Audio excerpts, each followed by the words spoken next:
ধানের দলে গেছিলাম, তোমার নামে সমালোচনা শুনে বাড়ি চলে যাচ্ছে। কি কথা আমার নামে সমালোচনা করলো কারারে কি কয়? ওই তেমন কিছু না, ওই তুমি বলে আমার ম্যাডামের সাথে ধরা খাওয়া, মাছ ধরে খাওয়া, টাকা পয়সা দিয়ে সারা সেই গল্প শুনলাম তেমন কি করে আচ্ছা বাবা, তাহলে কাম করো, আমি বাড়ি যাবো।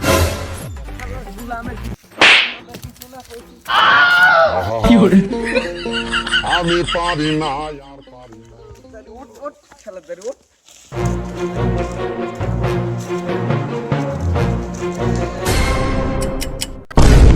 হ্যাঁ हे प्रभु कैसे कटे